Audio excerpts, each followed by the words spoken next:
Sorry, chat. Apparently I'm not quite ready. So if you hear frantic typing, you should know why.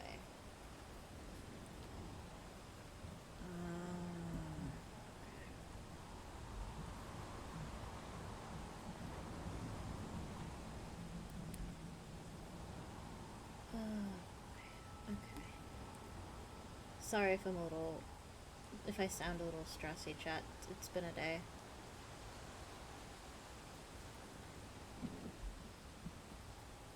It has been a day. But let me get... Oh, I didn't even announce that I was doing this on Discord. Oh my god. Fuck me, dude.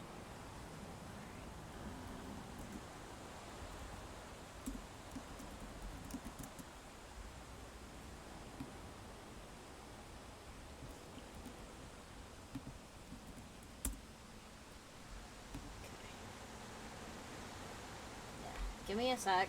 I'm still getting my act together. Yeah. You can imagine. I have just realized I am completely entangled in wires, which is not good for survival. Whatever. I'll be right back, chat. Give me a second. Just gonna get... Oh, don't fall. I forgot my water as well. Two things. One of which I'm ashamed I ever forgot. The other, somewhat less so. Okay. I just hope I don't destroy the shit.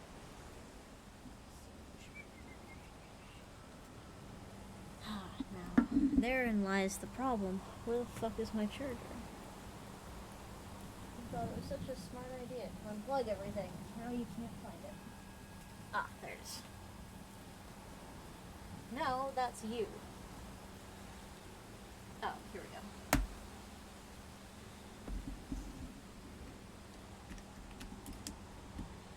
Oh. Yes. Hello, chat.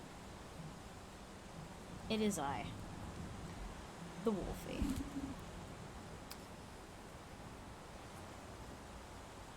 The Wolfie of many names and many fewer brain cells.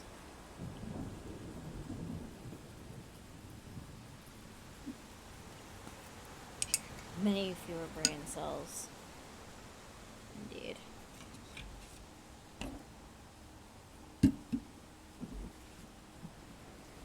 Yo, Chaos, how you doing, dude? Oh, gosh.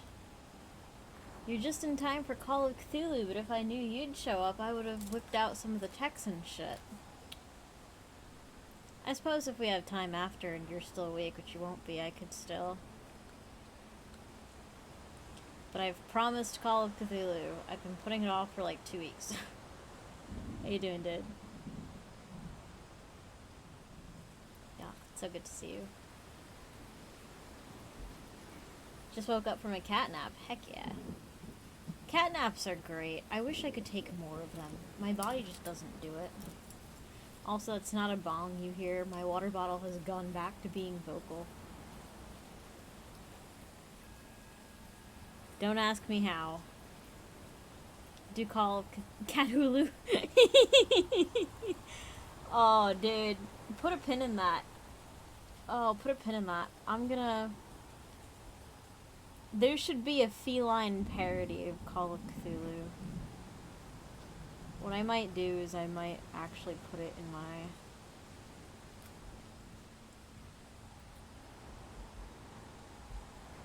Literally had cats around me. Oh, hell yeah. That is truly best of shit.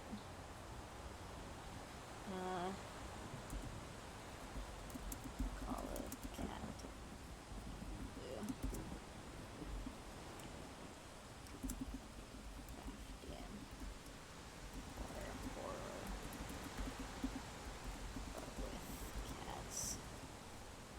Dude, okay.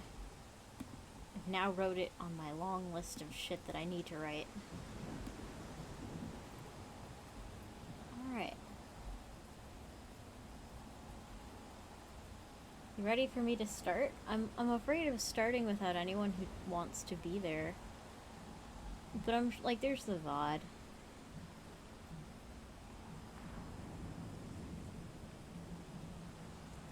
And this one's a long one.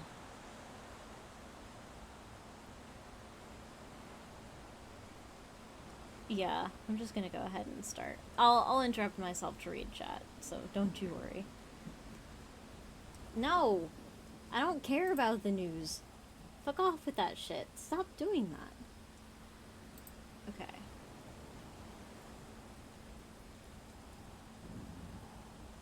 How rude. The audacity to think that I care about the affairs of mere mortals. Nah, in truth, I do all of my news reading off stream. And, Lord knows I do plenty of it. Alright. You guys can hear me okay, right? I'm a little far away from the mic. I should do. Is this a story or a game? Oh, this is a story. This is the original story by, H.P. Lovecraft. The scariest of, printer companies. Yeah, no, this is a story.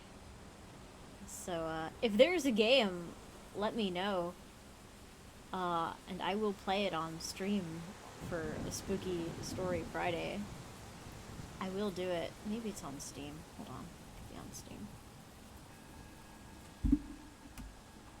Let me see if there is such a game on Steam. Going to play the game Call of Cthulhu. There is a game? Well, I guess I know what I'm playing next week. Water bottle. How dare you abandon me in my time of need? Call of Cthulhu. Oh shit. There is such a game.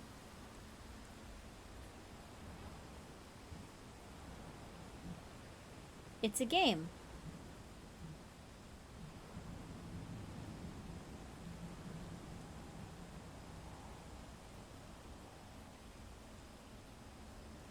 I don't have this game.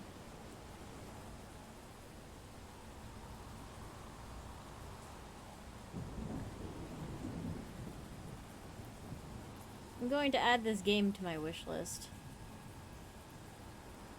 Sunken City? What?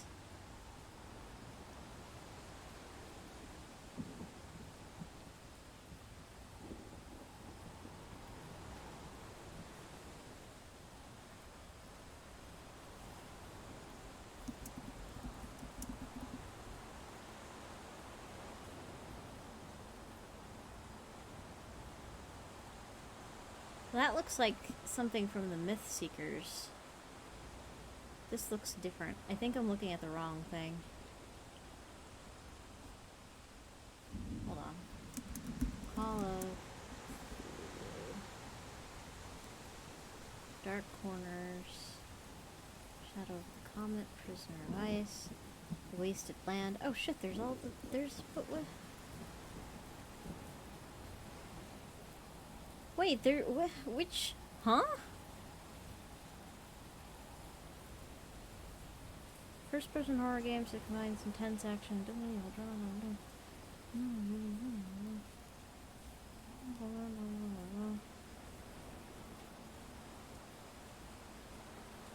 Oh, the Sinking City. Oh, okay. Sinking City. Oh, that one is much more expensive.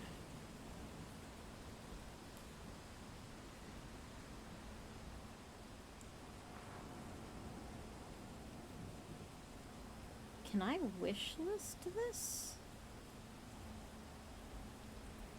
Sinking City.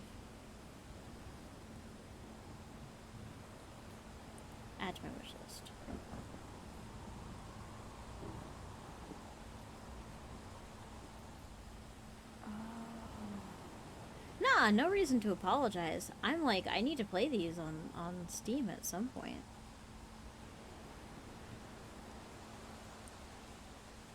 Sinking City.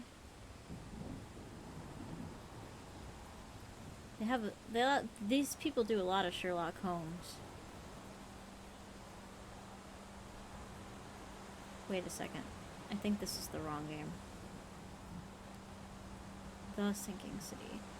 No, this is correct. Okay. Well, I gotta see. Oh, right. What was that other game they wanted me to play? I'm on observation duty.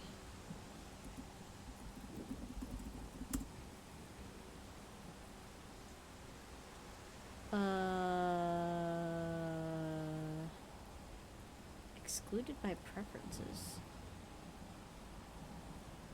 What? Have I really asked not to see nudity or sexual content? Are you sure about that?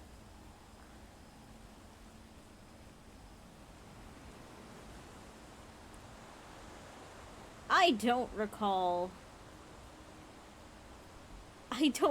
making such a request. But okay. I mean, I'm not particularly upset that you've been hiding shit from me, but I feel like, Steam, you should have asked me. What if I hit my head and have a massive personality change and suddenly want to play porn games? It's very inconsiderate of you. It's a little memey, not gonna lie. Alright. I have the games on my wish list. Call of Cthulhu, the game, at a later date, for sure. The first one is like only $5 or something like that. I can...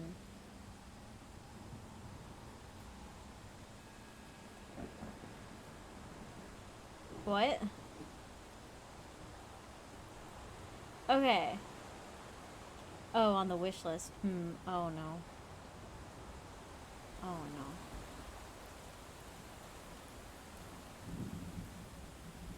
Oh no. Not like this. I mean, yeah, they're on the wish list. Don't just...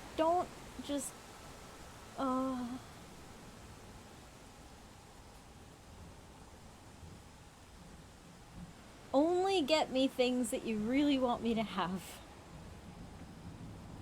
But I can definitely prioritize Call of Cthulhu if it's like a shorter game. We could do that on a Friday.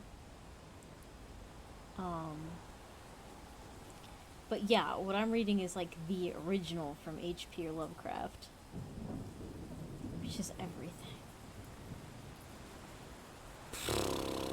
How much do I have on the wish list again? It's been a while since I've... Oh boy.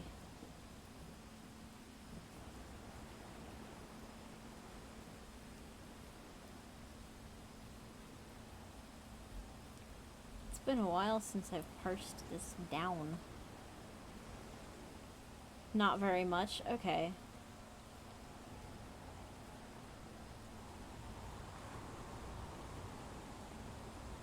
Oh wait, no. Call of Cthulhu is $20. Oh.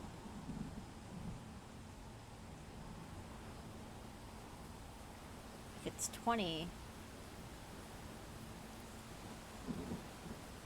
Huh. If it's 20, I might not do it next week. I might do it in a few weeks, just because this month is a little expensive.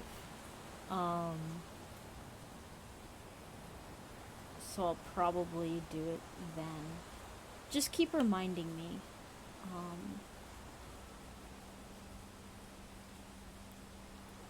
Yeah, just... Or I'll even write myself an email. Composed to Wolfie. Game Call of Cthulhu in March sometime.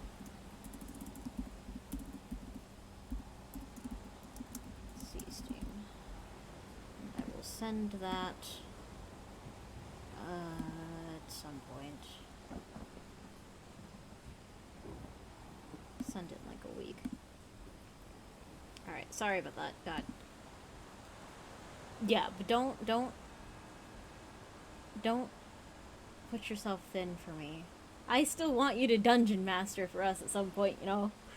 I can't parasitize you too much. But yeah, thank you for letting me know those exist, because I had a shadowy feeling that something might exist, but I didn't know what it was or exactly what it was called. But yeah, what we're reading today is the original from H.P. Lovecraft, The Call of Cthulhu.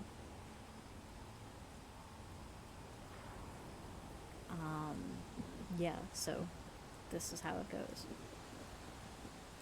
Found among the papers of the late Francis Wayland Thurston of Boston. Of such great powers or beings there may be conceivably a survival of a hugely remote period when consciousness was manifested, perhaps in shapes and forms long since withdrawn, before the tide of advancing humanity, forms of which poetry and legend alone have caught a flying memory and called them gods, monsters, mythical beings of all sorts and kinds. Algernon Blackwood. Chapter 1. The Horror in Clay.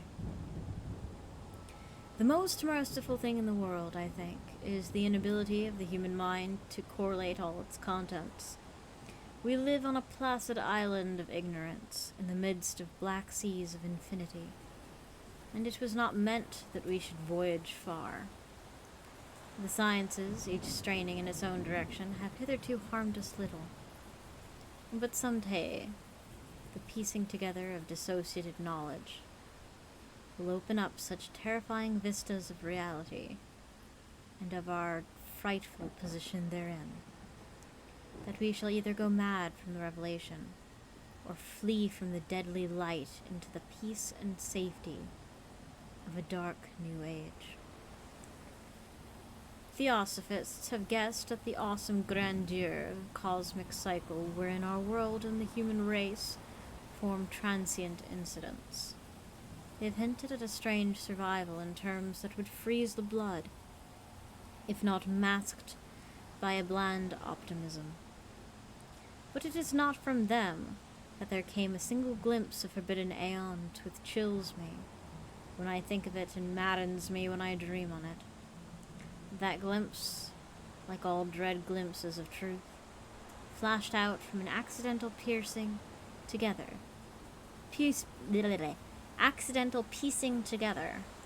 of separated things, in this case an old newspaper item and the ghosts, and the notes of a dead professor.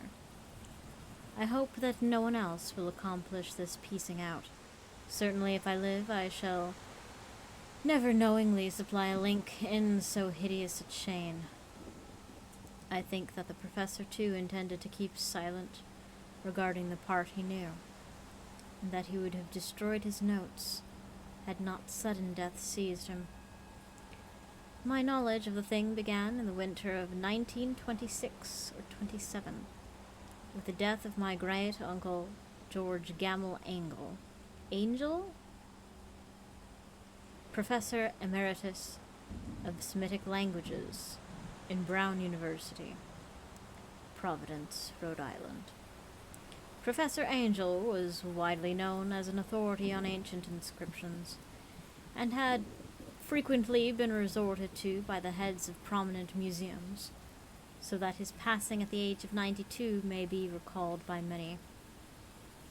Locally, interest was intensified by the obscurity of the cause of death. The professor had been stricken whilst returning from the Newport boat, falling suddenly, as witnesses said, after being jostled by a nautical-looking negro, who had come from one of the queer dark courts on the precipitous hillside, which formed a shortcut from the waterfront to the deceased's home in William Street. Okay, historical note. Lovecraft wasn't the greatest with PC language, and this was a very different time. Any language that is used in this is not reflective of my actual views, blah blah blah. The people who know me better than that. William Street. Physicians were unable to find any visible disorder, but concluded after perplexed debate that some obscure lesion of the heart, induced by the brisk ascent of so deep a hill, by so elderly a man, that was responsible for the end. At the time, I saw no reason to dissent from this dictum, but I latterly am inclined to wonder, and more than wonder. As my great-uncle's heir and executor, for he died a childless widower, I expected to go over his papers with some thoroughness, and for that purpose moved his entire set of files and boxes to my quarters in Boston. Much of the material which I correlated would be later published by the American Archaeological Society, but there was one box which I found exceedingly puzzling, and from which I felt much averse from showing to other eyes. It had been locked, and I did not find the key until it occurred to me to examine the personal ring, which the professor carried always in his pocket. One ring to rule them all. No, wrong story. Then, indeed, I succeeded in opening it. But when I did so, seemed only to be confronted by a greater and more closely locked barrier. For what could be the meaning of the queer clay bas-relief and the disjointed jottings, ramblings, and cuttings which I found? Had my uncle in his later years become credulous of the most superficial impostures? I resolved to search out the eccentric sculptor responsible for this apparent disturbance of an old man's peace of mind. The bas-relief was a rough rectangle, less than an inch thick and about 5 by 6 inches in area, obviously of modern origin. Its designs, however, were far from modern in atmosphere and suggestion, for although the vagaries of Cubism and Futurism are many and wild, they do not often reproduce that cryptic regularity which lurks in prehistoric writing. And writing of some kind, the bulk of these designs seemed certainly to be, though my memory, despite much familiarity with the papers and collections of my uncle, failed in any way to identify this particular species, or even hint at its remotest affiliations. Above these apparent hieroglyphics was a figure of evidently pictorial intent, though its impressionistic execution forbade a very clear idea of its nature. It seemed to be a sort of monster, or symbol representing a monster, of a form which only a diseased fancy could conceive. If I say that my somewhat extravagant imagination yielded simultaneous pictures of an octopus, a dragon, and a human character, I shall not be unfaithful to the spirit of the thing. A pulpy, tentacled head surmounted by a grotesque and scaly body with rudimentary wings. But it was the general outline of the whole which made it most shockingly frightful. Behind the figure was the vague suggestion of a cyclopean architectural background. The writing accompanying this oddity was, aside from a pack of press cuttings, in Professor Angel's most recent hand, and made no pretension to literary style.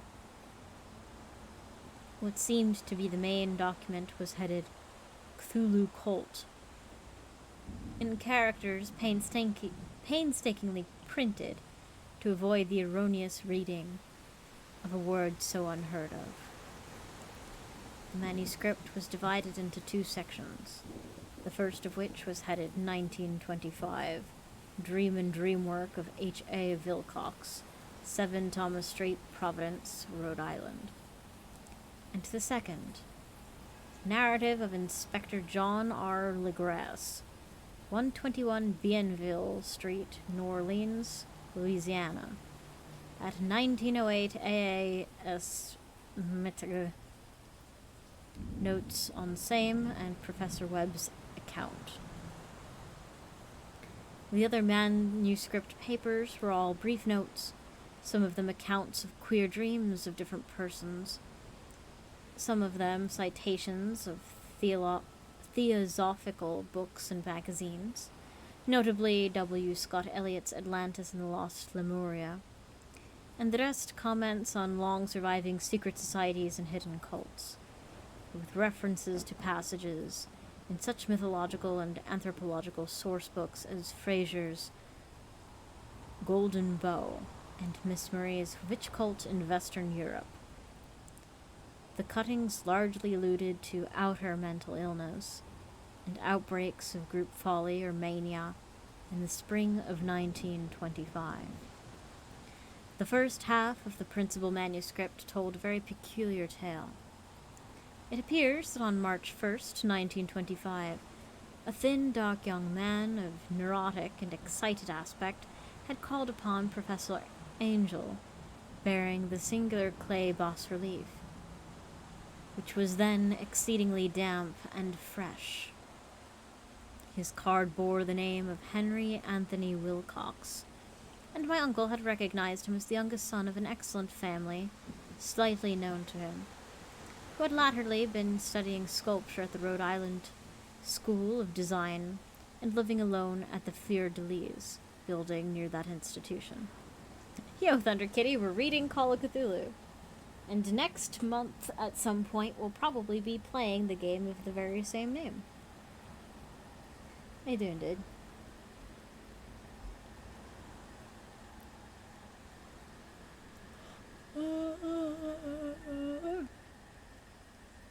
Wilcox was a precocious youth of known genius, but great eccentricity, and had found from childhood excited attention through the strange stories and odd dreams he was in the habit of relating.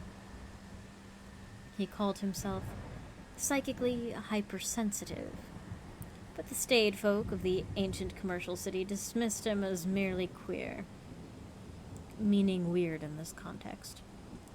Never mingling much with his kind, he had dropped gradually from social visibility, and was now known only to a small group of aesthetes from other towns.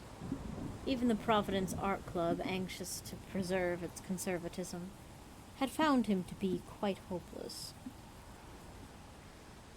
On the occasion of the visit ran the professor's manuscript. The sculptor abruptly asked for the benefit of his host's archaeological knowledge in identifying the hieroglyphs on the bas-relief. He spoke in a dreamy, stilted manner, which suggested pose and alienated sympathy, and my uncle showed some sharpness in replying. The conspicuous freshness of the tablet implied kinship with anything but archaeology. Young Wilcox's rejoinder, which impressed my uncle enough to make him recall and record it in verbatim, was of a fantastically poetic cast, which must have typified the whole conversation, and which I have since found highly characteristic of him, said, "It is new indeed, for I made it last night in a dream of strange cities, and dreams are older than brooding Tyre, or the contemplative Sphinx, or the garden-gilded Babylon." It was then he began that rambling tale, which suddenly played on the sleeping memory and won the fevered interest of my uncle. There had been a slight earthquake tremor the night before, the most considerable felt in New England for some years, and Wilcox's imagination had been keenly affected. Upon retiring, he had an unprecedented dream of great cyclopean cities, of Titan blocks and sky-flung monoliths, all dripping with green ooze and sinister with latent horror. Hieroglyphics had covered the walls and pillars, and from some undetermined point below had come a voice that was not a voice. A chaotic sensation which only fancy could transmute into sound, but which he attempted to render by almost unpronounceable jumbles of letters. Cthulu Ftagen. This verbal jumble was the key to recollection which excited and disturbed Professor Angel. He questioned the sculptor with scientific minuteness and studied with almost frantic intensity on the bas-relief on which the youth had found himself working, chilled and clad only in his night clothes when waking and stolen bewildering over him. My uncle blamed his old age, Wilcox afterwards said, for slowness in recognizing both hieroglyphics and pictorial design. Many of his questions seemed highly out of place to his visitor, especially those which tried to connect the latter with strange cults or societies, and Wilcox could not understand the repeated promises of silence, which he was offered in exchange for an admission of membership in some widespread mystical or paganly religious body. When Professor Angle became convinced that the sculptor was indeed ignorant of any cult or system of cryptic lore, he besieged his visitor with demands for future reports of dreams. This bore regular fruit, for after the first interview the manuscript records daily calls from the young man, during which he related startling fragments of nocturnal imagery, whose burden was always some terrible cyclopean visits of dark and dripping stone, with a subterranean voice or intelligence shouting monotonously in the enigmatic sense impacts, uninscribable save as gibberish. The two sounds most frequently repeated are those rendered by the letters Cthulu and Lieh. On March 23rd, the manuscript continued. Wilcox failed to appear, and inquiries at the quarters revealed that he had been stricken with an obscure sort of fever and taken into the home of his family in Waterman Street. He had cried out in the night, arousing several other artists in the building, and had manifested since then only in alternations of unconsciousness and delirium. My uncle at once telephoned to the family, and from that time forward kept close watch of the case, calling often at the Thayer Street office of Dr. Toby, whom he learned to be in charge. The youth's febrile mind apparently was dwelling on strange things, and the doctor shuddered now and then as he spoke of them. They included not only a repetition of what he had formerly dreamed, but touched wildly on a gigantic thing, miles high, which walked or lumbered about. He had no time fully described this object, but occasional frantic words, as repeated by Dr. Toby, convinced the professor that it must be identical with the nameless monstrosity that he sought to depict in his dream sculpture. Reference to this object, the doctor added, was invariably a prelude to the young man's subsidence into lethargy. His temperature, oddly enough, was not greatly above normal, but the whole condition was otherwise such as to suggest true fever rather than a mental disorder. On April 2nd, at about 3 p.m., every trace of Wilcox's malady suddenly ceased. He sat upright in bed, astonished to find himself at home and completely ignorant of what had happened in dream or reality since the night of March 22nd. Pronounced well by his physician, he returned to his quarters in 3 days, but to Professor Angle he was of no further assistance. All traces of strange dreaming had vanished with his recovery, and my uncle kept no record of his night thoughts after a week of pointless and irrelevant accounts of thoroughly usual visions. Here the first part of the manuscript ended, but references to certain of the scattered notes gave me much material for thought. So much, in fact, that only the ingrained skepticism then forming my philosophy can account for my continued distrust of the artist. The notes in question were those descriptive of the dreams of various persons covering the same period as that in which young Wilcox had his strange visitations. My uncle, it seems, had visibly instituted a prodigiously far-flung body of inquiries amongst nearly all the friends whom he could question without impertinence, asking for nightly reports of their dreams and dates of any notable visions for some time past. The reception of his request seems to have been varied, for he must, at the very least, have received more responses than any ordinary man could have handled without a secretary. The original correspondence was not preserved, but his notes formed a thorough and really significant digest. Average people in society and business, New England's traditional salt of the earth, gave an almost completely negative result. Through scattered cases of uneasy but formless nocturnal impressions that appear here and there, always between March 23rd and April 2nd, the period of young Wilcox's delirium. Scientific men were little more affected, though 4 cases of vague description suggest fugitive glimpses of strange landscapes, and in one case there is mentioned a dread of something abnormal. It was from the artists and poets that pertinent answers came, and I know that panic would have broken loose had they been able to compare notes. It was, lacking in their original letters, half expected the compiler having asked leading questions, or having edited the correspondence in corroboration to what he had latently resolved to see. That is why I continued to feel that Wilcox, somehow cognizant of the old data, which my uncle had possessed, had been imposing on the veteran scientist. This was lacking in the original letters. I have expected the compiler of having asked leading questions.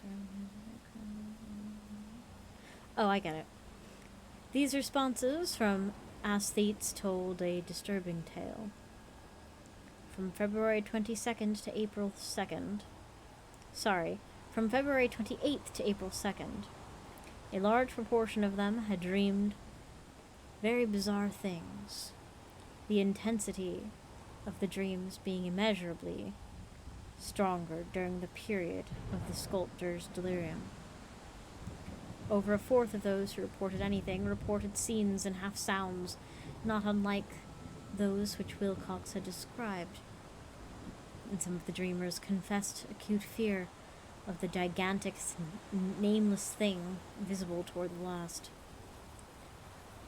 One case, which the note described with emphasis, was very sad. The subject, a widely known architect with leanings toward theosophy and occultism, went violently insane on the date of young Wilcox's seizure, and expired several months later after incessant screamings to be saved from some escaped denizen of hell. Had my uncle referred to these cases by name instead of merely by number, I should have accepted some corroboration and personal investigation. But as it was, I succeeded in tracing down only a few. All of these, however, bore out the notes in full.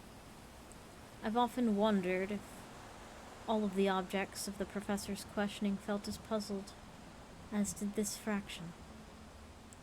It is well that no explanation shall ever reach them.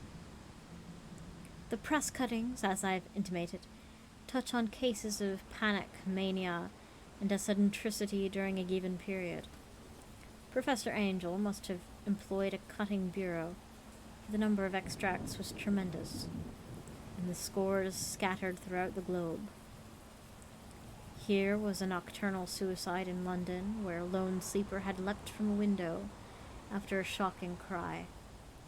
or likewise a rambling letter to the editor of a paper in South America, where a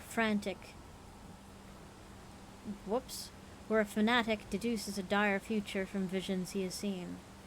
A dispatch from California describes a theosophist colony as donning white robes en masse for some glorious fulfillment which never arrives, whilst items from India speak guardedly of serious native unrest toward the end of March.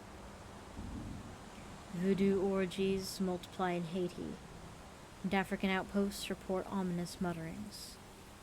American officers in the Philippines find certain tribes bothersome about this time, and New York policemen are mobbed by hysterical Levinites on the night of March 22nd to 23rd. The west of Ireland, too, is full of wild rumor and legendary.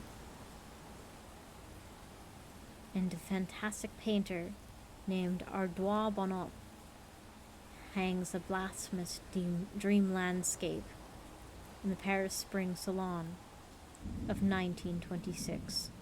And so numerous are the recorded troubles in insane asylums that only a miracle can have stopped the medical fraternity from noting strange parallelisms and drawing mystified conclusions. A weird bunch of cuttings all told, and I can at this date scarcely envisage the callous rationalism with which I set them aside. But I was then convinced that young Wilcox had known of the older matters mentioned by the professor. Chapter 2. The Tale of Inspector Legrasse. The older matters, which had made the sculptor's dream and bas-relief so significant to my uncle, formed the subject of the second half of his long manuscript. Once before, it appears, Professor Angel had seen the hellish outlines of nameless monstrosity, puzzled over the unknown hieroglyphics, and heard the ominous syllables which can be rendered only as Cthulhu. And all this in so stirring and horrible a connection that it is small wonder he pursued young Wilcox with queries and demands for data. This earlier experience had come in 1908, 17 years before, when the American Archaeological Society held its meeting in St. Louis, Missouri. Professor Engel, as benefited one of his authority and attainments, had been a prominent part in all of the deliberations, and was one of the first to be approached by the several outsiders who took advantage of the convocation to offer questions for correct answering and problems for expert solution. The chief of these outsiders, and in a short time the focus of interest for the entire meeting, was a commonplace-looking middle-aged man who had traveled all the way from New Orleans for a certain special information, unobtainable from any local source. His name was John Raymond Legrasse, and he was by profession an inspector of police. With him he bore the subject of his visit, a grotesque, repulsive, and apparently very ancient stone statuette, whose origin he was at a loss to determine. It must not be fancied that Inspector Legrasse had the least interest in archaeology. On the contrary, his wish for enlightenment was prompted by purely professional considerations. The statuette, idol, fetish, or whatever it was, had been captured some months before in the wooded swamp south of New Orleans, during a raid on a supposed voodoo meeting. And so singular and hideous were the rites connected to it that the police could not but realize that they had stumbled upon a dark cult completely unknown to them, and infinitely more diabolic than even the blackest of voodoo circles. Of its origin, apart from the erratic and unbelievable tales extorted from the captured members, absolutely nothing was to be discovered, hence the anxiety of the police for any antiquarian lore which might help them to place the frightful symbol, and through it, track down the cult to its fountainhead. Inspector Legrasse was scarcely prepared for the sensation which the offering created. One sight of the thing... Oh.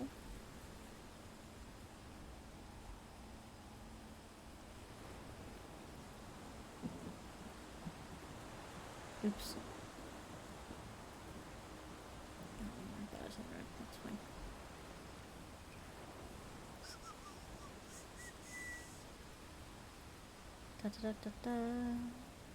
On one sight of the thing had been enough to throw the assembled men of science into a state of tense excitement, and they lost no time in crowding around him to gaze at the diminutive figure, whose utter strangeness and air of genuinely abysmal antiquity hinted so potently at unopened and archaic vistas. No recognized school of sculpture had animated this terrible object, yet centuries and even thousands of years seemed recorded in its dim and greenish surface of unplaceable stone. The figure, which was finally passed slowly from man to man for close and careful study, was between 7 and 8 inches in height and exquisitely artistic workmanship. It represented a monster of vaguely anthropoid outline, but with an octopus-like head, whose face was a mask of feelers, a scaly, rubbering-looking body, prodigious claws on hind and forefeet, and long, narrow wings behind. This thing, which seemed instinct with a fearsome and unnatural malignancy, was of a somewhat bloated corpulence, and squatted evilly on a rectangular block or pedestal, covered with undecipherable characters. The tips of the wings touched the back edge of the block. The seat occupied the center, whilst the long, curved claws of the doubled-up, crouching hind legs gripped the front edge and extended a quarter of the way down toward the bottom of the pedestal. The cephalopod head was bent forward so that the ends of the facial feelers brushed the backs of huge forepaws, which clasped the croucher's elevated knees. The aspect of the whole was abnormally lifelike, and more subtly fearful, because its source was so totally unknown. Its vast, awesome, and incalculable age was unmistakable. Yet not one link did it show with any other known type of art belonging to civilization's youth, or indeed to any other time. Totally separate and apart. Its very material was a mystery, for the soapy, greenish-black stone with its golden or iridescent flecks and striations resembled nothing familiar to geology or mineralogy. The characters along the base were equally baffling, and no member present, despite a representation of half the world's expert leaning in this The characters along the base were equally baffling, and no member present, despite representation of half the world's expert learning in this field, could form the least notion of even their remotest linguistic kinship. They, like the subject and material, belonged to something horribly remote and distinct from mankind as we know it. Something frightfully suggestive of old and unhallowed cycles of life, which our world and our conceptions have no part.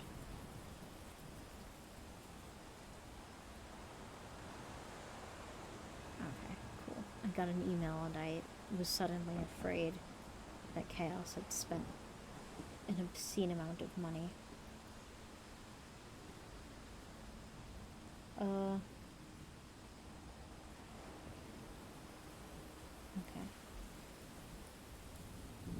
No, my sister just bought something. That's fine.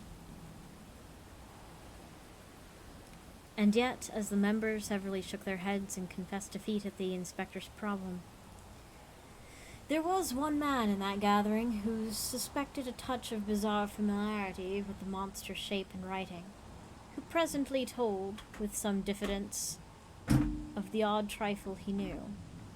This person was the late William Channing Webb, professor of anthropology at Princeton University, and explorer of no slight note.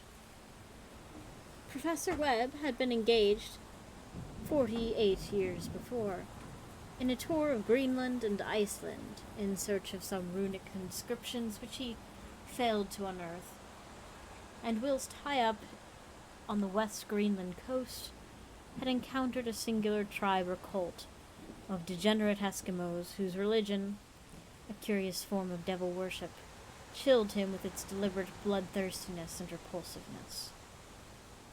It was a faith of which other Eskimos knew little, and which they mentioned only with shudder, saying that it had come down from horribly ancient aeons before.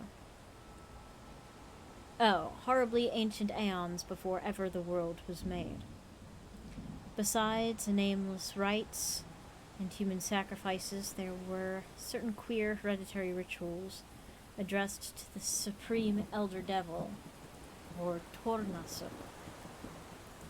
And of this Professor Webb had taken careful phonetic copy from an aged Angakok, or wizard priest, expressing the sounds in Roman letters as best he knew how. But just now of prime significance was the fetish which this cult had cherished, and around which they danced, when the very aura leaped high. When the aurora leaped high over the ice cliffs.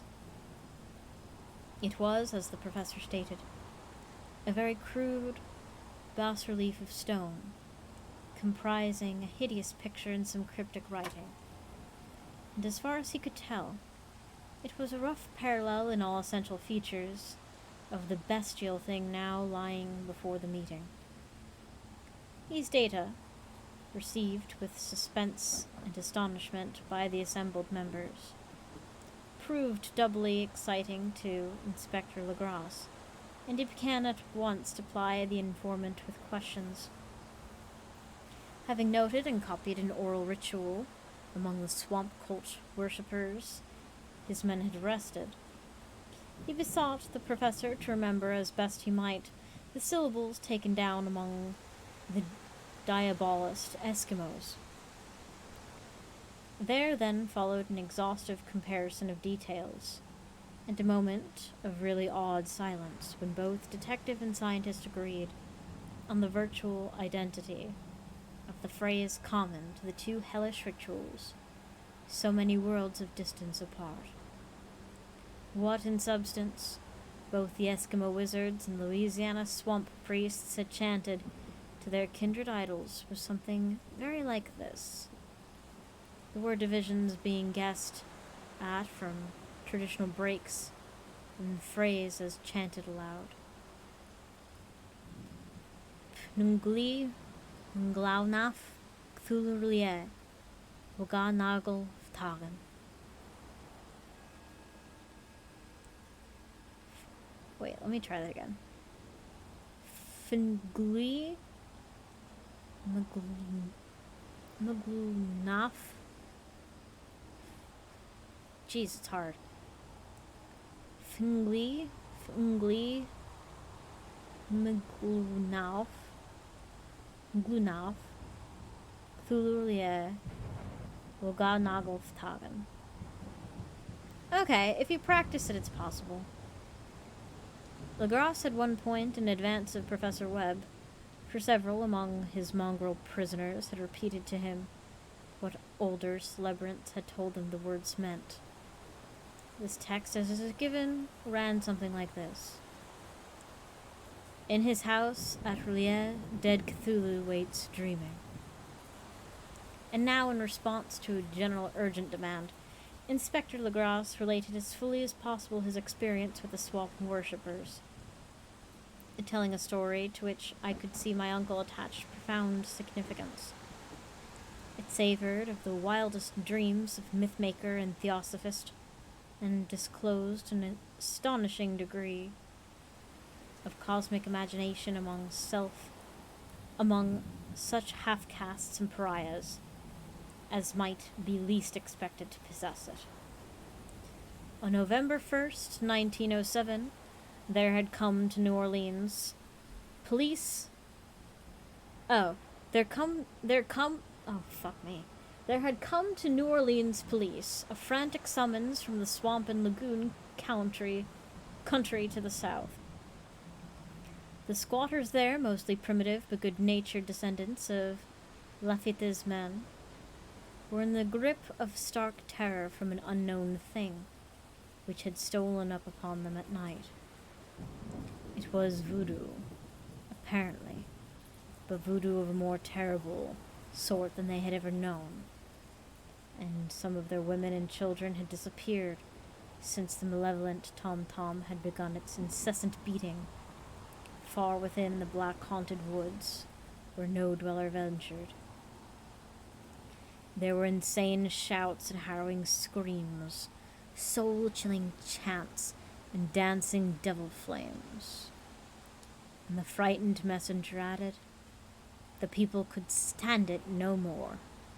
So a body of 20 police, filling 2 carriages and an automobile, had set out in the late afternoon with the shivering squatter as a guide. On the end of the passable road they alighted, and for miles splashed on in silence through the terrible cypress woods where day never came.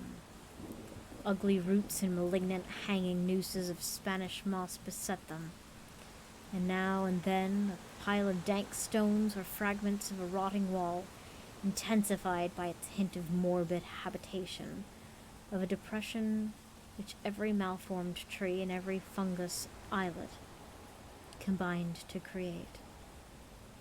At length, the squatter settlement, a miserable huddle of huts, hove in sight, and hysterical dwellers ran out to cluster among the group of bobbing lanterns. The muffled beat of tom-toms was now faintly audible far, far ahead, and a curdling shriek came at infrequent intervals when the wind shifted. A reddish glare, too, seemed to filter through the pale undergrowth beyond endless avenues of forest night. Reluctant even to be left alone again, each one of the cowed squatters refused point blank to advance another inch toward the scene of unholy worship. So Inspector Legrasse and his 19 colleagues plunged on unguided into the black arcades of horror that none of them had ever trod before. The region now entered by the police was one of traditionally evil repute, substantially unknown and untraversed by white men. There were legends of a hidden lake unglimpsed by mortal sight, which dwelt a huge, formless, white polypus thing with luminous eyes, and squatters whispered that bat-winged devils flew up from caverns in inner earth to worship it at midnight. They said it had been there before d'Iberville, before LaSalle, before the Indians, and before even the wholesome beasts and birds of the woods. It was nightmare itself, and to see it was to die. But it made men dream, and so they knew enough of it to keep away. The present voodoo orgy was indeed on the merest fringe of this abhorred area, but that location was bad enough. Hence, perhaps the very place of worship had terrified the squatters more than the shocking sounds and incidents. Only poetry or madness could do justice to the noises heard by Legrasse's men as they plowed on through the black morass toward the red glare and the muffled tom-toms. Their vocal qualities peculiar to men, and vocal qualities peculiar to beasts. And it is terrible to hear the one when the source should yield to the other. Animal fury and orgiastic license here whipped themselves into demoniac heights by howls and squawking ecstasies that tore and reverberated through those nighted woods like pestilential tempests from the gulfs of hell. Now and then the less organized undulations would cease, and from what seemed a well-drilled chorus of hoarse voices would rise and sing-song and chant that hideous phrase of ritual. Fingui Migun Nauf Cthulu Lie Uga Nagel Saga. Then the men, having reached the spot where the trees were thinner, came suddenly into sight of the spectacle itself. 4 of them reeled, 1 fainted, and 2 were shaken into a frantic cry, which the mad cacophony of the orgy fortunately deadened. The grass dashed swamp water on the face of the fainting man, and all stood trembling and nearly hypnotized with horror. In a natural glade of the swamp stood a grassy island, perhaps an acre's extent, clear of trees and tolerably dry. On this now leaped and twisted, more indescribable horde of human abnormality than any but a Cimmerian Angara could paint.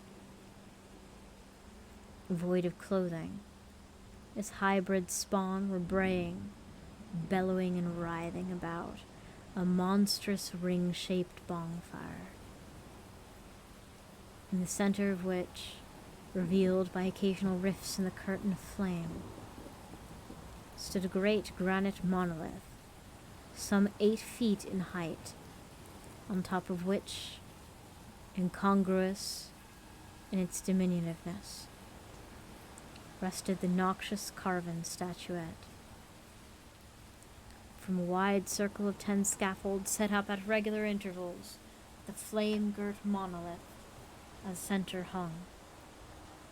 Head downward, the oddly marred bodies of the helpless squatters who had disappeared. It was inside the circle that the ring of worshippers jumped and roared, the general direction of the mass motion being from left to right an endless bacchanal between rings of bodies and the ring of fire. It may have been only imagination, and it may have been only echoes which induced one of the men, an excitable Spaniard, to fancy he'd heard antiphonal responses to the ritual from some far and unillumined spot deeper within the wood of ancient legendary and horror. This man, Joseph D. Galvez, I later met and questioned, and he provided distractingly imaginative. He indeed went so far as to hint of the faint beating of great wings, and of glimpse of shining eyes, and mountainous white bulk beyond the remotest trees. But I suppose he'd been hearing too much native superstition. Actually, the horrified pause of the men was of comparatively brief duration. Duty came first, and although there must have been nearly 100 mongrel celebrants in the throng, police relied on their firearms and plunged determinedly into the nauseous rout. For 5 minutes, the resultant din and chaos were beyond description. Wild blows were struck, shots fired, and escapes were made. But in the end, Legras was able to count some 47 sullen prisoners, whom he forced to dress in haste and fall into line between 2 rows of policemen. 5 of the worshippers lay dead, and 2 severely wounded ones were carried away on improvised stretchers by their fellow prisoners. The image on the monolith, of course, was fully removed and carried back by Legras.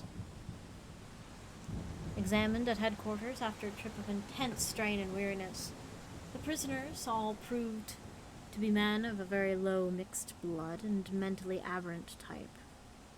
Most were seamen, men of the sea, not the other thing, and a sprinkling of Negroes and mulattoes, largely West Indians or Brava Portuguese from the Cape Verde Islands, gave a coloring of voodooism to the heterogeneous cult.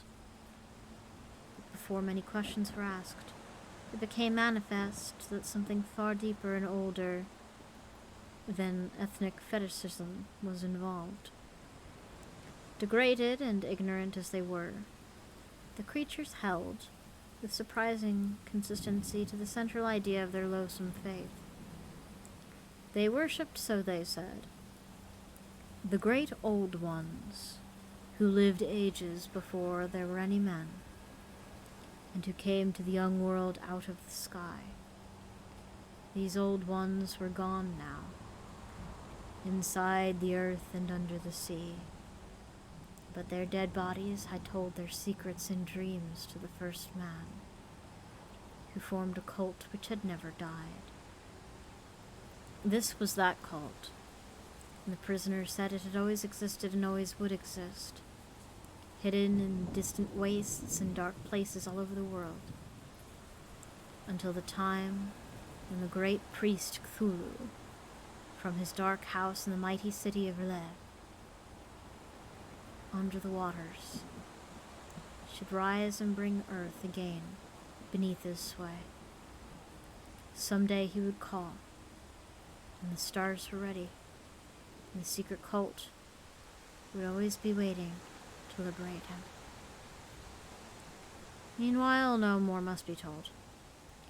It was a secret even torture could not extract.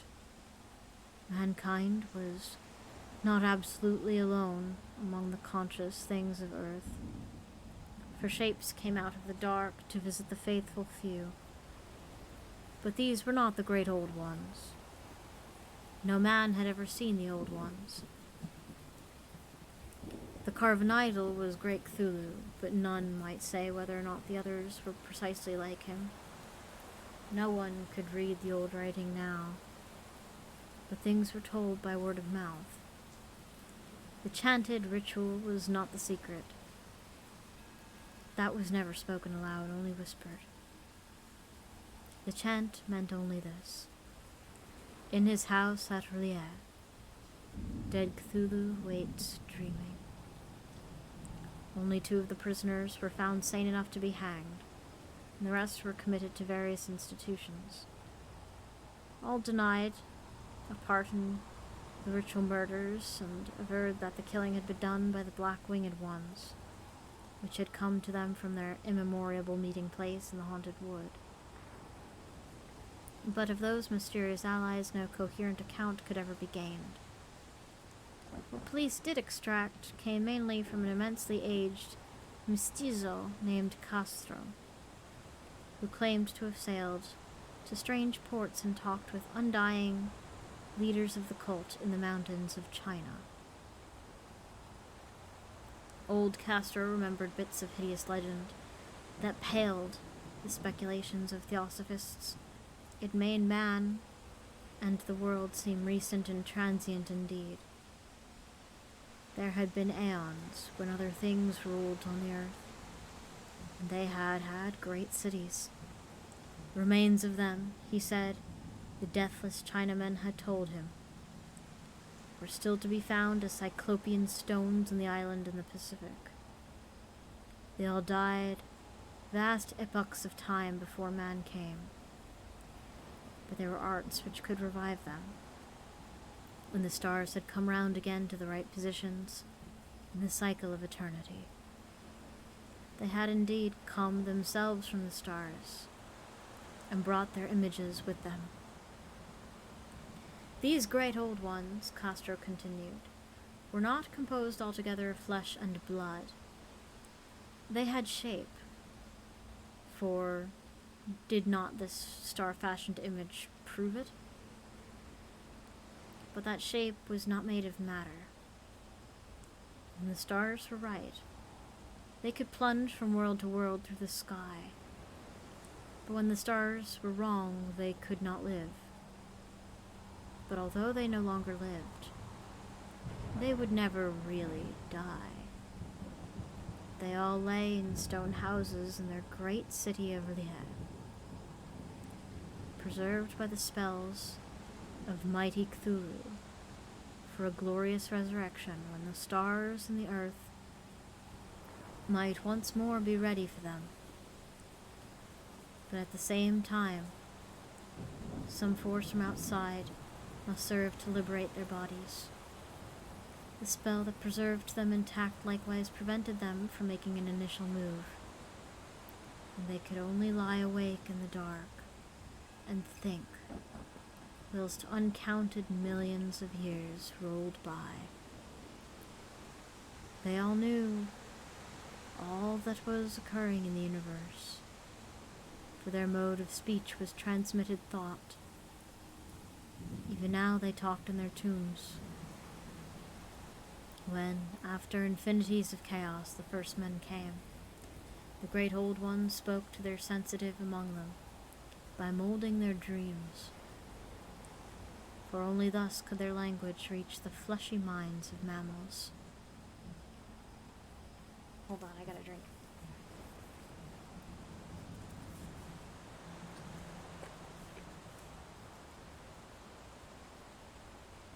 Then whispered Castro, "Those men formed the cult around small idols which the Great Ones showed them. Idols brought in dim eras from the dark stars. That cult would never die till the stars came right again, and the secret priests would take great Cthulhu from his tomb to revive his subjects and resume his rule of Earth. That time would be easy to know, for then mankind would have become as the great old ones, free and wild and beyond good and evil, with laws and morals thrown aside, and all men shouting and killing and reveling in joy. Then the great liberated old ones would teach them new ways to shout and kill and revel and enjoy. And all the earth would flame with a holocaust of ecstasy and freedom. Meanwhile, the cult, by appropriate rites, must keep alive the memory of those ancient ways and shadow forth the prophecy of their return. In the elder time, chosen men had talked with the entombed old ones in dreams. But then something happened. The great stone city, Lier, with its monoliths and sepulchres, had sunk beneath the waves, and the deep waters, full of the one primal mystery through which not even thought can pass, had cut off spectral intercourse. But memory never died, and a high priest said that the city would rise again when the stars were right. Then came out of the earth the black spirits of earth, moldy and shadowy, and full of dim rumors picked up in caverns beneath the forgotten sea bottoms. But of them old Castro dared not speak much. He cut himself off hurriedly, and no amount of persuasion or subtlety could elicit more in this direction. The size of the old ones, too, he curiously declined to mention.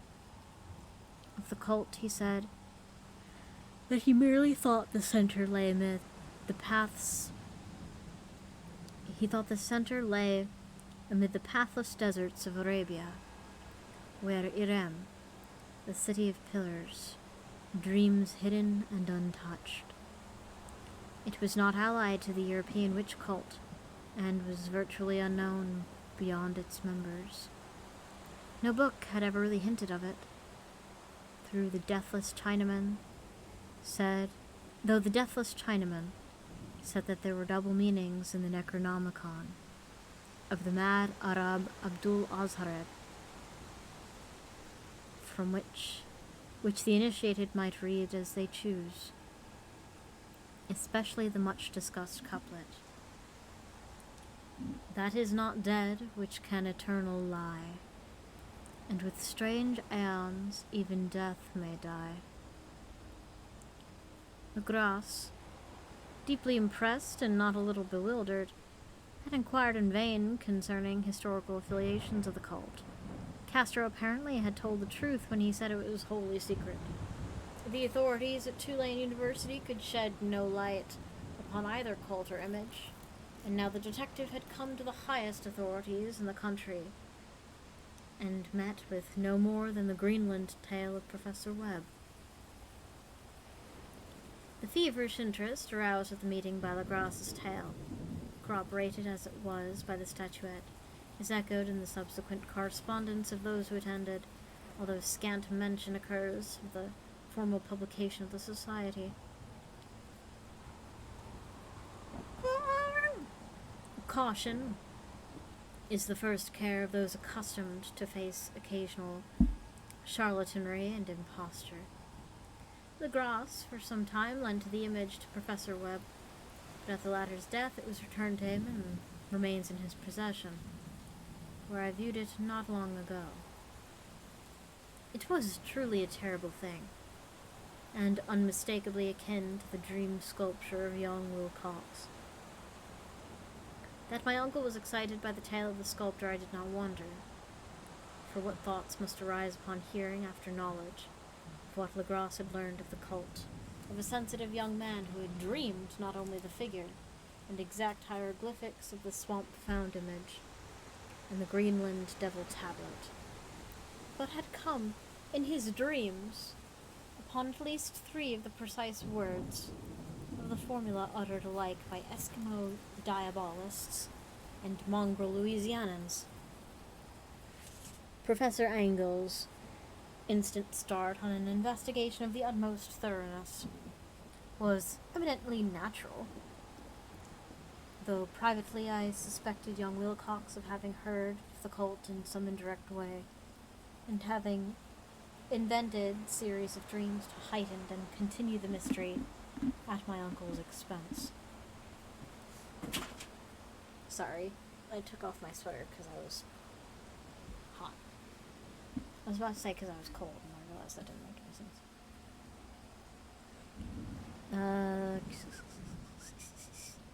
The dream narratives and cuttings collected by the professor were, of course, strong corroboration. But the rationalism of my mind and extravagance of the whole subject led me to adopt what I thought the most sensible conclusions. So after thoroughly studying the manuscript again, and correlating the theosophical anthropological notes with the cult narrative of Legras, I made a trip to Providence to see the sculptor and give him the rebuke I thought proper for so boldly imposing upon a learned and aged man.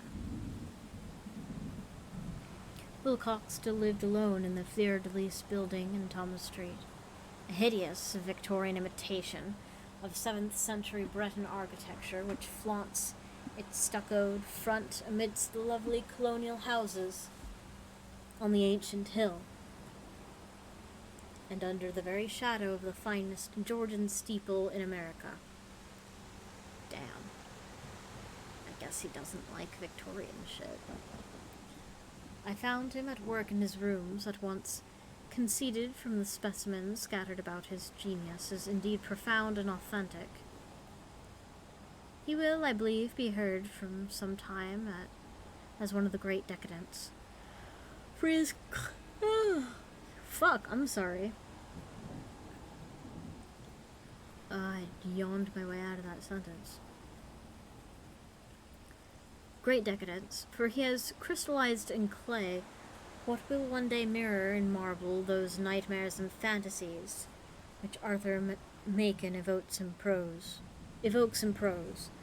and Clark Ashton Smith makes visible in verse and in painting.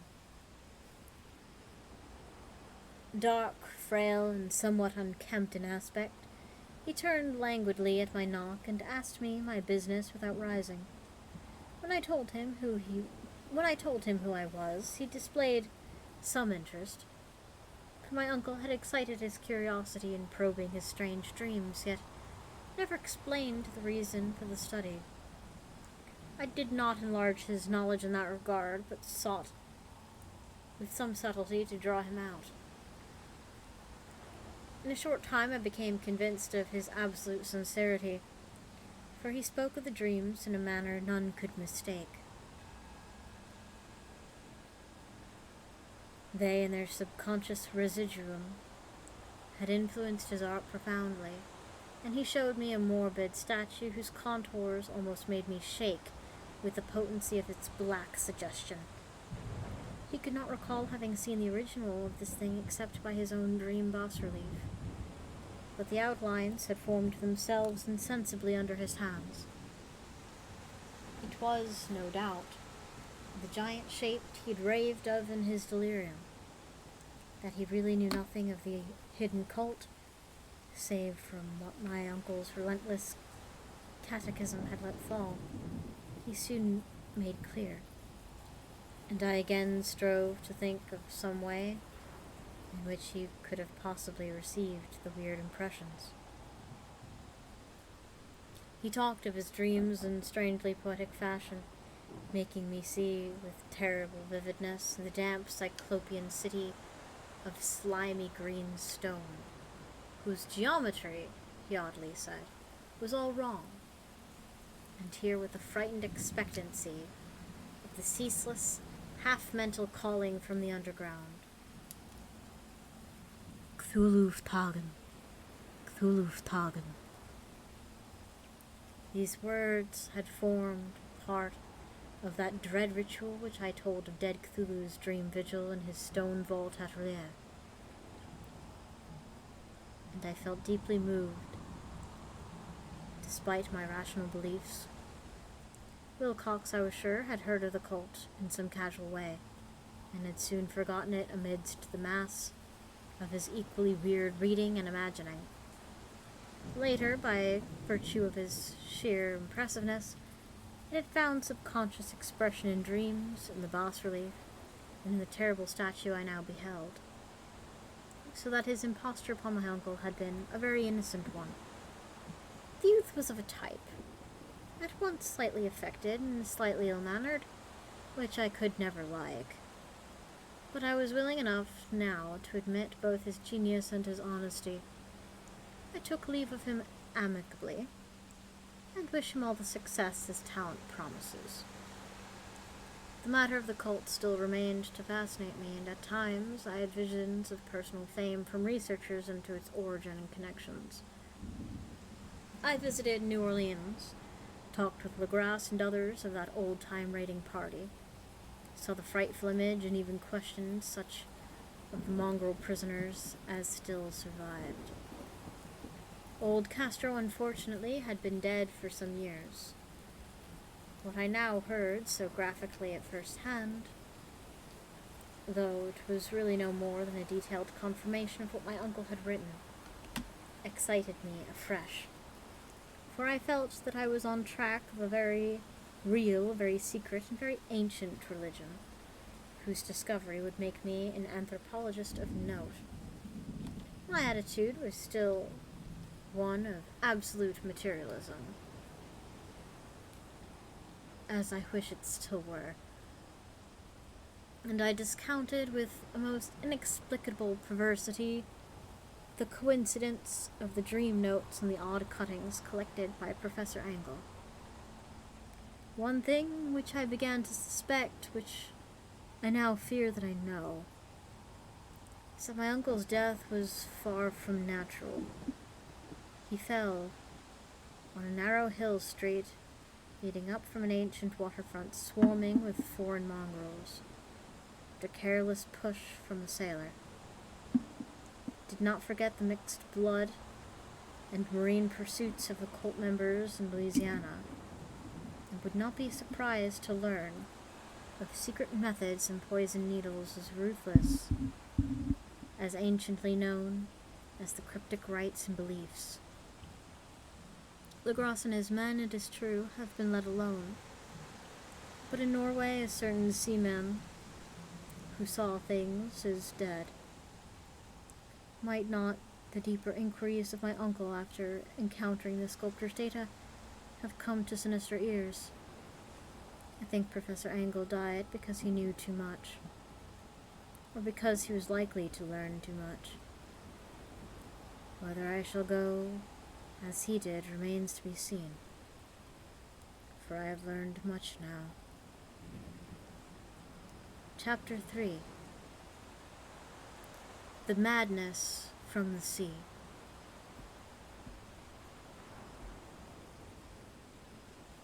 If heaven ever wishes to grant me a boon, it will be a total effacing of the results of mere chance, which fixed my eye on a certain stray piece of shelf paper.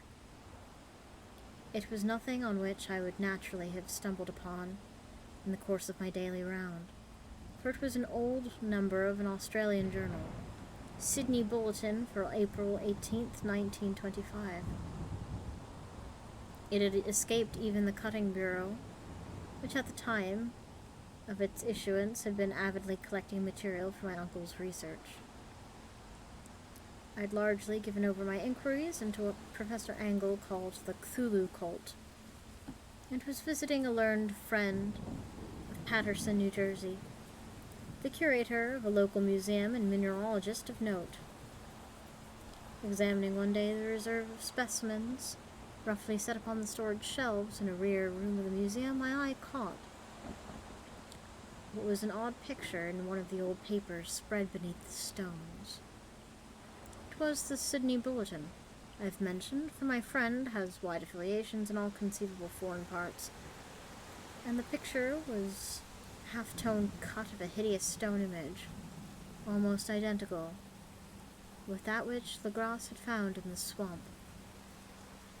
Eagerly clearing the sheet of its precious contents, I scanned the item in detail and was disappointed to find it only of moderate length. What it suggested, however, was of portentous significance to my flagging quest, and I carefully tore it out for immediate action. It read as follows: Mystery derelict found at sea. Vigilant arrives with helpless armed New Zealand yacht in tow. One survivor and dead men found aboard. Tale of desperate battle in depths at sea. Rescued seaman refuses particulars of strange experience. Odd idol found in his possession. Inquiry to follow. The Morrison's Company freighter Vigilant, bound from Valparaiso, arrived this morning at its wharf in Darling Harbor after Darling Harbor, having in tow the battled and disabled but heavily armed steam yacht Alert of Dunedin, New Zealand, which was sighted April 12th in south latitude 3421, west longitude 152.17. South latitude 34 degrees 21 minutes, west longitude 152 degrees 17 minutes, with one living and one dead man aboard.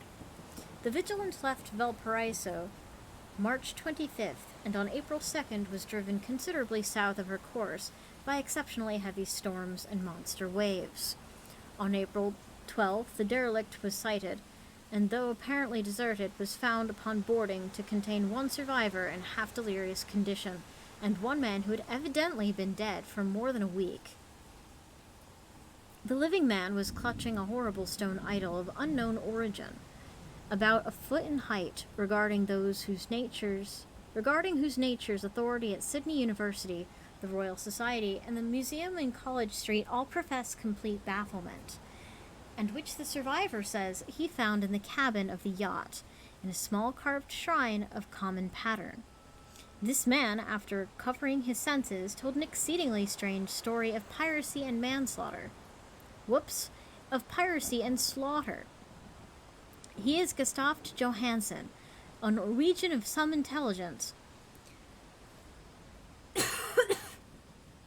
and had been second mate of two-mast schooner Emma of Auckland, which sailed for Callao February 20th, with a complement of 11 men.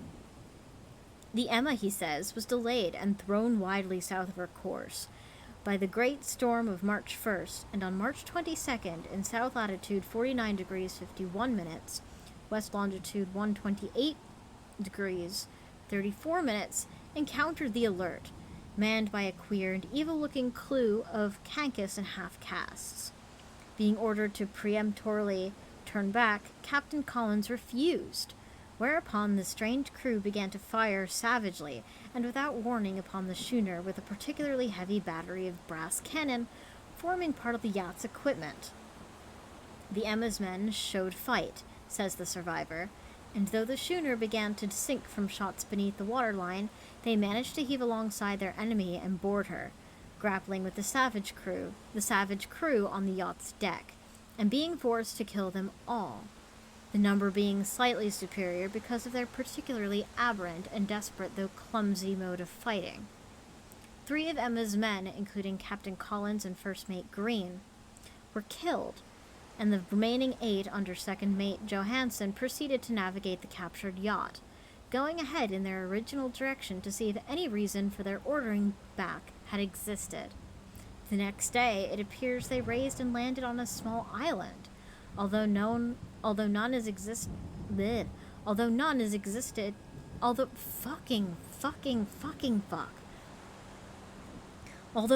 known to exist in that part of the ocean, and several of the men somehow died ashore, though Johansen is queerly reticent about this part of the story and speaks only of their falling into a rock chasm.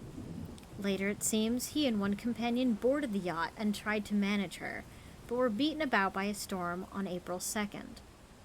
From that time till his rescue on the 12th, the man remembers little, and he does not even recall when William Bryden, his companion, died. Bryden's death reveals no apparent cause, and was probably due to excitement or exposure.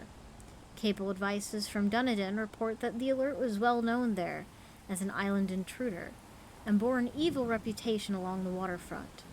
It was owned by a curious group of half-castes, whose frequent meetings and night trips to the woods attracted no little curiosity, and it set sail in great haste just after the storm and earth tremors of March 1st. Our Auckland correspondent gives the Emma and her crew an excellent reputation, and Johansen is described as a sober and worthy man. The Admiralty will institute an inquiry on the whole matter, beginning tomorrow, at which every effort will be made to induce Johansen to speak more freely than he has done hitherto. I know I did that in a news reporter voice, but I just realized I should have tried to make it Australian, but I'm too tired to go back and redo it. So, forgive the breach in immersion. This was all, together with the picture of hellish image. This was all, together with the picture of the hellish image. But what a train of ideas it started in my mind. Here were new treasures of data on the Cthulu cult, and evidence that it had strange interests at sea, as well as on land. What motive prompted the hybrid crew in order to back the Emma as they sailed about with their hideous idol? What was the unknown island on which 6 of the Emma's crew had died, and about which the mate Johansen was so secretive? What had the Vice Admiralty's investigation brought out, and what was known of the noxious cult in Dunedin? At most marvelous of all, what deep and more than natural linkage of dates was this which gave a malign and now undeniable significance to the various turns of events so carefully noted by my uncle? March 1st, hour February 28th, according to the international dateline. The earthquake and storm had come. From Dunedin, the Alert and her noisome crew had darted eagerly forth, as if imperiously summoned. And on the dark side of the earth, poets and artists had begun to dream of strange, dank Cyclopean city, whilst a young sculptor had molded in his sleep the form of the dreaded Cthulu. March 23rd, The crew of the Emma landed on the unknown island and left 6 men dead. And on that date the dreams of sensitive men assumed a heightened vividness and darkness with dread of a giant monster's malign pursuit. Whilst an architect had gone mad and a sculptor had lapsed suddenly into delirium. And what of the storm? Of April 2nd, the date on which all dreams in the dank city ceased, and Wilcox emerged unharmed from the bondage of strange fever. What of all this? And of those hints of old Castro about the sunken, star-born old ones, and their coming reign, their faithful cult and their mastery of dreams? Was I tottering on the brink? Was I tottering on the brink of cosmic horrors beyond man's power to bear? If so, they must be horrors of the mind alone. For in some way, the 2nd of April had put a stop to whatever monstrous menace had begun its siege on mankind's soul. That evening, after a day of hurried cabling and arranging, I bade my host adieu and took a train for San Francisco. In less than a month I was in Dunedin, where, however, I found little was known of the strange cult members who had lingered in the old sea taverns. Waterfront scum was far too common for special mention, though there was vague talk about one inland trip these mongrels had made, during which faint drumming and red flame were noted on the distant hills. In Auckland, I learned that Johansen had returned, with yellow hair turned white, after a perfunctory and conclusive questioning at Sydney, and had thereafter sold his cottage in West Street and sailed with his wife to his old home in Oslo. Of his stirring experiences he would tell his friends no more than he had told the Admiralty officials, and all they could do was give me his Oslo address. After that I went to Sydney and talked profitlessly with seamen and members of the Vice Admiralty Court. I saw the Alert, now sold in commercial use, at Circular Quay in Sydney Cove, but gained nothing from its non-committal bulk. The crouching image, with its cuttlefish head, dragon body, scaly wings, and hieroglyphed pedestal, was preserved in the museum at Hyde Park, and I studied it long and well, finding it a thing of balefully exquisite workmanship, and with the same utter mystery, terrible antiquity, and unearthly strangeness of material, which I had noted in Legras's smaller specimen. Geologists, the curator told me, had found it a monstrous puzzle, for they vowed that the world had no rock like it. Then I thought with a shudder of what old Castro had told Legras about the primal great ones. They had come with the stars, and had brought their images with them. Shaken with such a mental revulsion as I'd never before known, I resolved to visit mate Johansen in Oslo. Sailing for London, I re-embarked at once for the Norwegian capital, and one autumn day landed at the trim wharves of the shadow of the Egeberg. Johansen's address, I discovered, lay in the old town of King Harold Hardra. Let me try that again. Hardrada. Oh, I was pretty close. Which kept alive the name of Oslo during all the centuries the greater city masqueraded as Christiania. I made the brief trip up by taxicab, and knocked with a palpitant heart at the door of a neat and ancient building with a plastered front. A sad-faced woman in black answered my summons, and I was stung with disappointment when she told me in halting English that Gustav Johansen was no more. He had not long survived his return, said his wife, for the doings at sea in 1925 had broken him. He had told her no more than he had told the public, but he'd left a long manuscript of technical matters, he said, written in English, evidently in order to safeguard her from the peril of casual perusal. during a walk through a narrow lane near the Gothenburg dock. A bundle of papers falling from an attic window had knocked him down.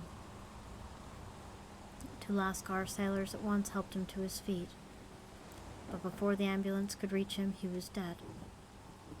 Physicians found no adequate cause for the end, and laid it to heart trouble and weakened constitution.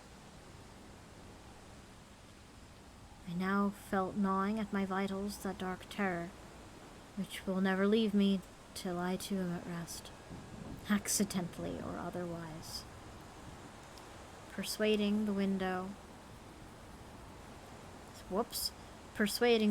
that my connection with her husband's technical matters was sufficient to entitle me to his manuscript, I bore the document away and began to read it on the London boat. It was a simple, rambling thing, a naive sailor's effort at a post-facto diary, and strove to recall day by day that last awful voyage. I cannot attempt to transcribe it in verbatim with all its cloudiness and redundance, but I will tell it just enough to show why the sound of water against the vessel's sides became so unendurable to me that I stopped my ears with cotton. Johansen, thank God, did not know quite all, even though he saw the city and the thing. But I shall never sleep calmly again when I think of those horrors that lurk ceaselessly behind life and time and in space, and of those unhallowed blasphemies from elder stars, which dream beneath the sea, known and favored by a nightmare cult ready and eager to loose them on the world. Never another earthquake shall heave their monstrous stone city again to sun and air. Johansen's voyage had begun as he had told it to the Vice Admiralty. The Emma in ballast had cleared Auckland on February 20th, and had felt the full force of the earthquake-born tempest, which might have heaved from the sea bottom to the horrors that filled men's dreams. Once more under control, the ship was making good progress when held up by the Alert on March 22nd, and I could feel the mate's regret that he wrote of her bombardment and sinking.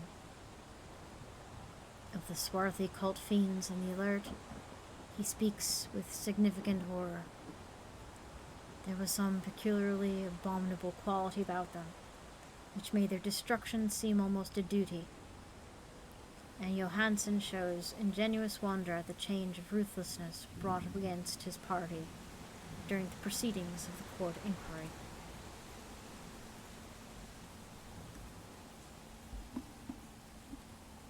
Then, driven ahead by curiosity in their captured yacht under Johansen's command, the men sight a great stone pillar sticking out of the sea, and in south latitude 49 degrees 9 minutes, west longitude 126 degrees 43 minutes, come upon a coastline of mingled mud, ooze, and weedy cyclopean masonry, which can be nothing less than the tangible substance of Earth's supreme terror, the nightmare corpse city of Lier, that was built in measureless aeons behind history by the vast loathsome shapes that seeped down from the dark stars. There lay great Cthulhu and his hordes, hidden in slimy green vaults, and sending out at last, after cycles incalculable, the thoughts that spread fear to the dreams of the sensitive, and called imperilously to the faithful to come on a pilgrimage of liberation and restoration. All this Johansen did not suspect, but God knows he soon saw enough. I suppose that only a single mountaintop, the hideous monolith-crowned citadel whereon great Cthulhu was buried, actually emerged from the waters. When I think of the extent of all that may be brooding down there, I almost wish to kill myself forthwith. Johansen and his men were awed by the cosmic majesty of this dripping Babylon of elder daemons, and must have guessed without guidance that it was nothing of this or of any sane planet. Awe at the unbelievable size of the greenish stone blocks, and the dizzying height of great cavern monolith, and the stupefying identity of the colossal statues and bas-reliefs with the queer image found in the Shrine of the Alert, is poignantly visible on every line of the mate's frightened description. Without knowing what futurism is like, Johansen achieved something very close of it when he spoke of the city. For instead of describing any definite structure or building, he dwells only on the broad impressions of vast angles and stone surfaces too great to belong to anything right or proper for this earth, and impious with horrible images and hieroglyphs. I mention his talk about angles because it suggests something Wilcox had told me of his awful dreams. He said that the geometry of the dream place he saw was abnormal, non-Euclidean, and loathsomely redolent of spheres and dimensions apart from ours. Now an unlettered seaman felt the same thing, whilst gazing at the terrible reality. Johansen and his men landed at a sloping mud bank on this monstrous acropolis, and clambered slippery up over tight and oozy blocks which could have been no mortal staircase. The very sun of heaven seemed distorted when viewed through the polarizing miasma welling out from the sea. Welling out from the sea-soaked perversion. And the twisted menace and suspense lurked leeringly in those crazily elusive angles of carven rock, where a second glance showed concavity after the first showed convexity. Something very like fright had come over all the explorers before anything more than definite rock and ooze and weed were seen. Each would have fled had he not feared the scorn of others, and it was only half-heartedly that they searched, vainly as it proved, for some portable souvenir to bear away. It was oh my fucking god. It was Rodriguez, the Portuguese, who climbed up the foot of the monolith and shouted of whatever he had found. The rest followed him and looked curiously at the immense carved door, with the now familiar squid dragon bas-relief. It was, Johansen said, like a great barn door, and they had all felt that it was a door because of its ornate lintel, threshold, and jambs around it. They could not decide whether it lay flat like a trapdoor or slantwise like an outside cellar door. As Wilcox would have said, the geometry of the place was all wrong. One could not be sure that the sea and the ground were horizontal. Hence the relative position of everything else seemed phantasmically variable. Bryden pushed at the stone in several places without result. Then Donovan felt over it delicately around the edge, pressing each point separately as he went. He climbed interminably among the grotesque stone and molding. That is, one would call it climbing if the thing was not after all horizontal, and then wondered how any door in the universe could be so vast. Then softly and slowly, the acre great panel began to give inward at the top, and they saw that it was balanced. Donovan slid, or somehow propelled himself down along the jamb and rejoined his fellows, and everyone watched the queer recession of monstrously carven portal. In this fantasy of prismatic distortion, it moved anomalously in a diagonal way, so that all the rules of matter and perspective seemed upset. The aperture was black, with a darkness almost material. The tenebrousness was indeed a positive quality, for it obscured much parts of the inner walls thought to have been revealed, but actually burst forth like smoke from its aeon-long imprisonment, visibly darkening the sun as it slunk away into the shrunken and gibbous sky on flapping membranous wings.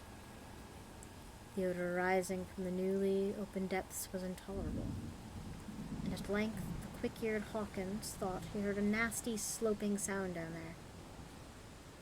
Oops, nasty slopping sound down there. Everyone listened, and everyone was listening still, when it lumbered slobberingly into sight, and gropingly squeezed its gelatinous green immensity through the black doorway into the tainted outside air of that poisoned city of madness. Poor Johansen's handwriting almost gave out when he wrote of this. Of the 6 men who never reached the ship, he thinks 2 perished of pure fright in that accursed instant. The thing cannot be described. There is no language for such an abysms of shrieking and immemorial lunacy, such eldritch contradictions of all matter, force and cosmic order. A mountain walked or stumbled. God, what wonder crossed that earth a great architect went mad, and poor Wilcox raved with fever in that telepathic instant.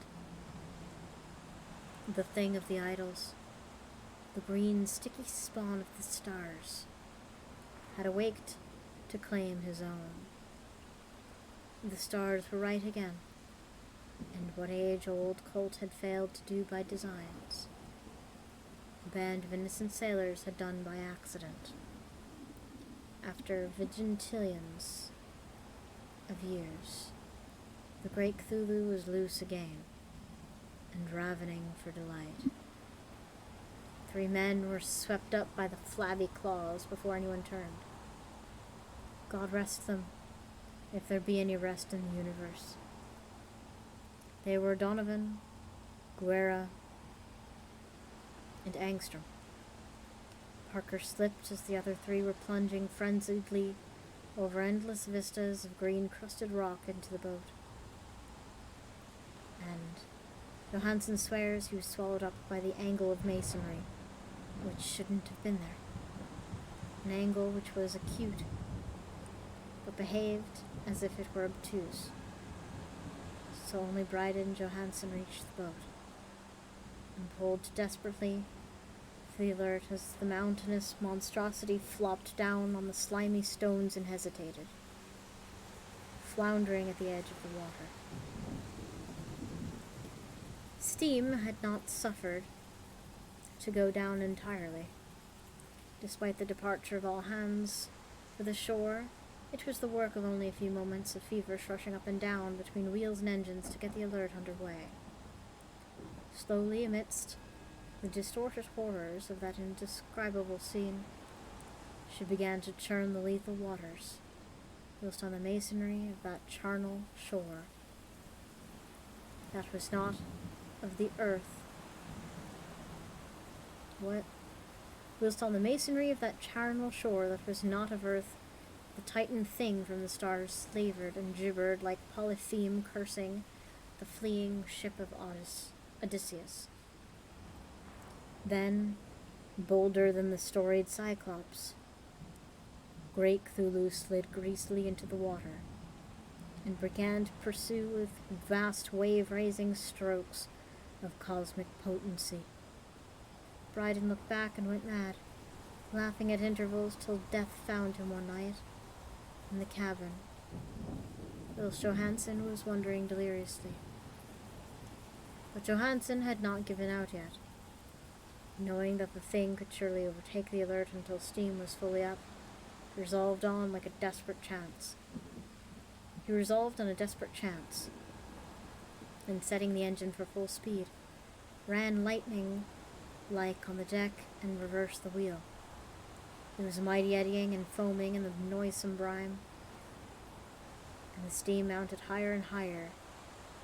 The brave Norwegian drove his vessel on against the pursuing jelly which rose above the unclean froth like the stern of a demon galleon. The old squid head with writhing feelers came nearly up to the bowsprit of the sturdy yacht, but Johansen drove on relentlessly. There was a bursting of an exploding bladder, a slushy nastiness of a cloven sunfish, a stench of 1,000 open graves, and a sound that the chronicler would not put on paper. For an instant the ship was befouled by an acrid and blinding green cloud, and then there was only a venomous seething astern. Where? God in heaven.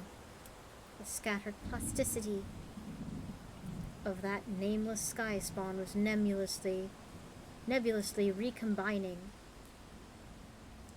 in its hateful original form, whilst its distance widened every second as the alert gained impetus from its mounting steam.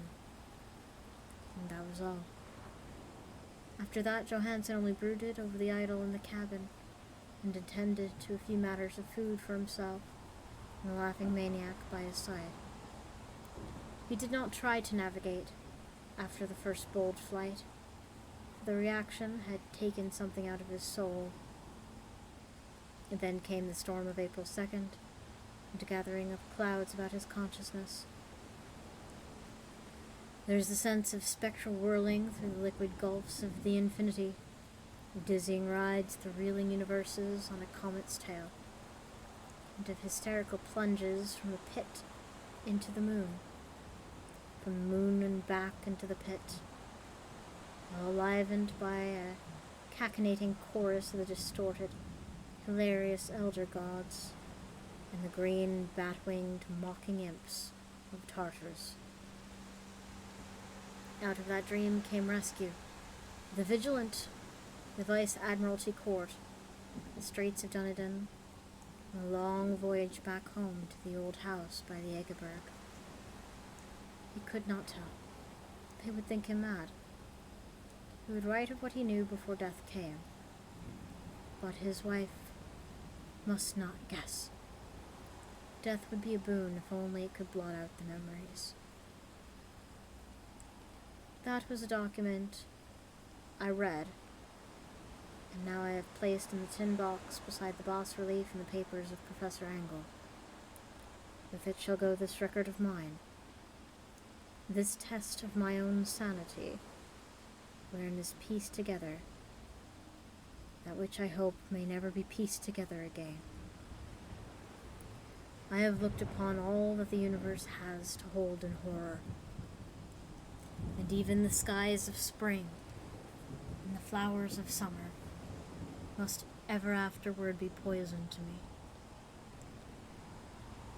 But I do not think my life will be long. As my uncle went, as poor Johansen went, so I shall go. I know too much, and the cult still lives. Cthulhu still lives too, I suppose, again in that chasm of stone which has shielded him since the sun was young. His accursed city is sunken once more, for the Vigilant sailed over the spot after the April storm.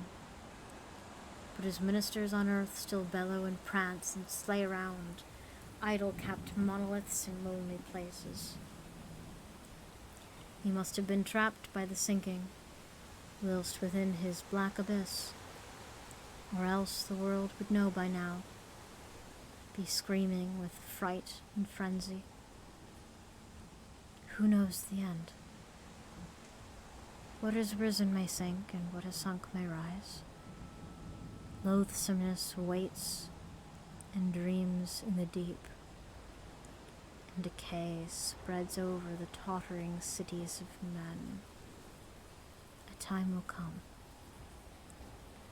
But I must not and cannot think. Let me pray that, if I do not survive this manuscript, my executors may put caution before audacity, and see that it meets no other eye. Well, sucks to be you, dude. I just read it all.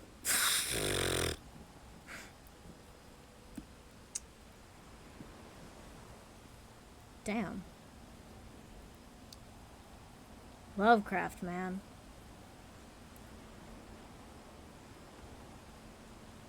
Alright, so that was an hour and 40 minutes. Shorter than the Shadow of Innsmouth, that's for sure.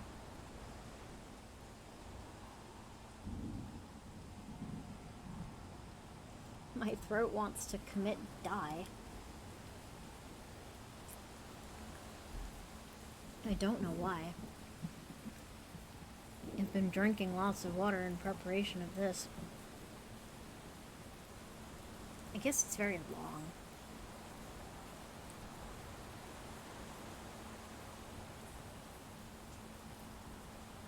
So, we'll finish with something. A little bonus thing.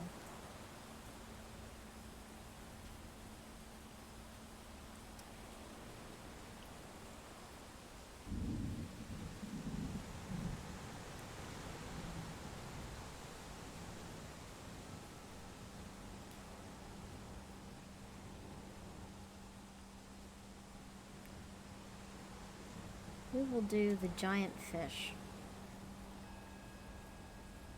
It's just a paragraph from Strange Tales from a Chinese Studio. There had never been mountains along the sea.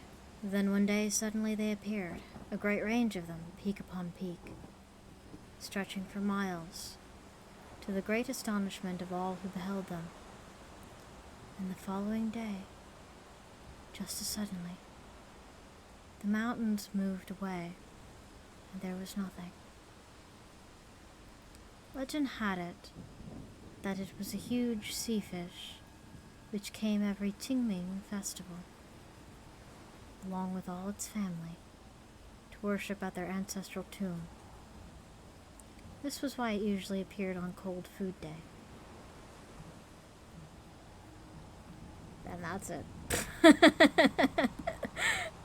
These are so short sometimes.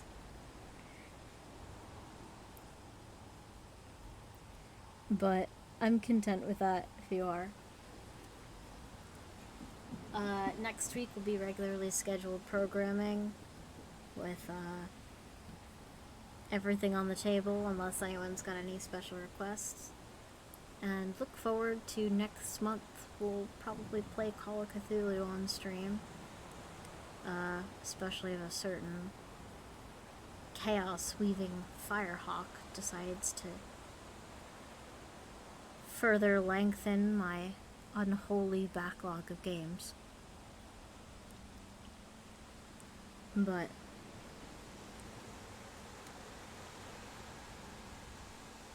I believe the time has come for me to rest my sagging voice.